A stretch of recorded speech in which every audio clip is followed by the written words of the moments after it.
ತಮಿಳುನಾಡು ಚುನಾವಣಾ ಅಖಾಡಕ್ಕಿಳಿದ ಡಿಕೆ ಸುರೇಶ್ ಕೈ ಅಭ್ಯರ್ಥಿಗಳ ಪರವಾಗಿ ಗೆಲುವಿಗೆ ಡಿಕೆ ಸುರೇಶ್ ರಣತಂತ್ರವನ್ನು ಹೇಳ್ತಾ ಇದ್ದಾರೆ. ನಾಳೆಯಿಂದ ತಮಿಳುನಾಡಿನ ಹಲವೆಡೆ ಮಾಜಿ ಸಂಸದರ ಗೇಮ್ ಪ್ಲಾನ್. ತಮಿಳುನಾಡು ಚುನಾವಣೆಯನ್ನ ಗೆಲ್ಲಬೇಕಲ್ವಾ, ಆ ನಿಟ್ಟಿನಲ್ಲಿ ಡಿಕೆ ಸುರೇಶ್ ಅವರು ರಣತಂತ್ರವನ್ನ ಪ್ಲಾನ್ ಮಾಡ್ಕೊಳ್ತಾ ಇದ್ದಾರೆ. ನಾಳೆಯಿಂದ ತಮಿಳುನಾಡಿನ ಹಲವೆಡೆ ಮಾಜಿ ಸಂಸದರು ಗೇಮ್ ಪ್ಲಾನ್ ಮಾಡಲಿದ್ದಾರೆ. ಟಿವಿಕೆ ಎಐಎಡಿಎಂಕೆ ಅಭ್ಯರ್ಥಿಗಳ ವಿರುದ್ಧ ರಣತಂತ್ರವನ್ನ ಹಿಡಿಯಲಿದ್ದಾರೆ. ಅಣ್ಣನ ಪರ ಕನಕಪುರದಲ್ಲಿ ಚುನಾವಣಾ ಉಸ್ತುವಾರಿಯನ್ನು ವಹಿಸಿದ್ದು ಇದೇ ಡಿಕೆ ಸುರೇಶ್ ಅವರು.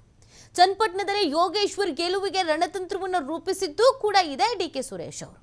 ಡಿಎಂಕೆ ಜೊತೆ ಸೇರಿ ಕಾಂಗ್ರೆಸ್ ಅಭ್ಯರ್ಥಿಗಳ ಗೆಲುವಿಗೆ ಪ್ಲಾನ್ ರೂಪಿಸುವಂತ ಹೊಣೆ ಅಂದ್ರೆ ಕಾಂಗ್ರೆಸ್ನ ಹೈಕಮಾಂಡ್ ನಾಯಕರಿಗೆ ಗೊತ್ತಿದೆ ಯಾರಿಗೆ ಯಾವ ಜವಾಬ್ದಾರಿಯನ್ನು ಕೊಡಬೇಕು, ಯಾರು ಆ ಜವಾಬ್ದಾರಿಯನ್ನು ನಿಭಾಯಿಸಬಲ್ಲಬಹುದಾದ ಶಕ್ತಿ ಯಾರಿಗಿದೆ ಅಂತ.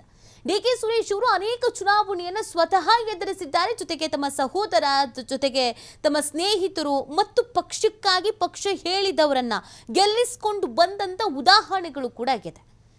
ಹಾಗಾಗಿ ಒಂದು ತಂತ್ರಗಾರಿಕೆಯಲ್ಲಿ ಇವರು ಬಹಳ ಮೆಚೂರ್ಡ್ ಆಗಿ ತಂತ್ರಗಾರಿಕೆಯನ್ನು ಮಾಡ್ತಾರೆ ಅನ್ನುವಂಥ ನಿಟ್ಟಿನಲ್ಲಿ ಈ ಜವಾಬ್ದಾರಿಯನ್ನು ಕೂಡ ಪಕ್ಷ ವಹಿಸಿದೆ.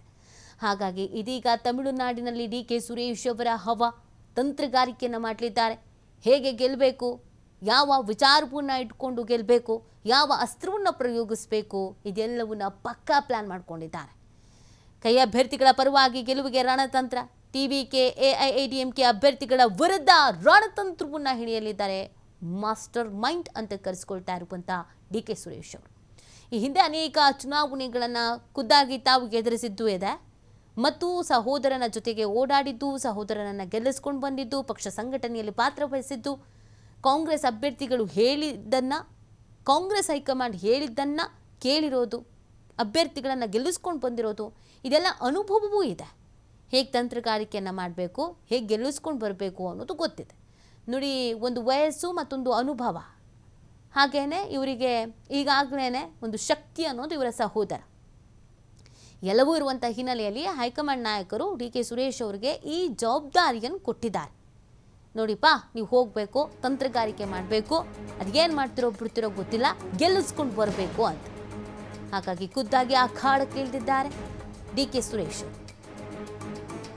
ಡಿಎಂಕೆ ಜೊತೆ ಸೇರಿ ಕೈ ಅಭ್ಯರ್ಥಿಗಳ ಗೆಲುವಿಗೆ ಮೆಗಾ ಪ್ಲಾನ್ ಅನ್ನು ಮಾಡಿಕೊಳ್ಳಲಿದ್ದಾರೆ.